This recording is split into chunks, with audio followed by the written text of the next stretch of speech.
সুন্দরবনে বেড়েছে বাঘের সংখ্যা।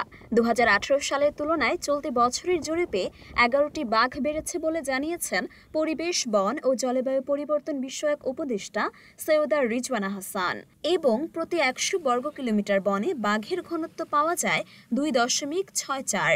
২৫০টিরও বেশি ডিজাইন অপশন নিয়ে ওয়ালটন স্মার্ট ফ্রিজ, বোঝে আপনার প্রয়োজন।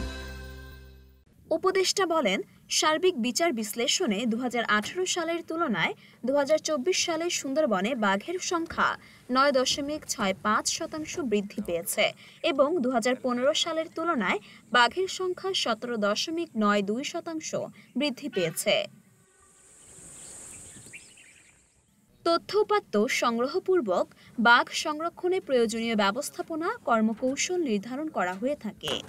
সংখ্যা নির্ণয়ের জন্য সর্বপ্রথম ২০১৫ সালে আধুনিক পদ্ধতি ক্যামেরা ট্র্যাপিংয়ের মাধ্যমে বাঘ জরিপ করা হয় এবং এ জরিপে বাঘের সংখ্যা পাওয়া গিয়েছিল ১০৬টি এবং প্রতি ১০০ বর্গ কিলোমিটারে বাঘের ঘনত্ব ছিল ২.১৭। জরিপকালে প্রাপ্ত বাঘের ছবি ও অন্যান্য তথ্য উপাত্তসমূহ সুন্দরবন বাঘ সংরক্ষণ প্রকল্পে নিয়োজিত বাঘ বিশেষজ্ঞ কর্তৃক বিশ্লেষণ ও যাচাই বাছাই করে বাঘের সংখ্যা ও বাঘের ঘনত্ব নিরূপণ করা হয়। মরিয়ম মিম, ঢাকা পোস্ট।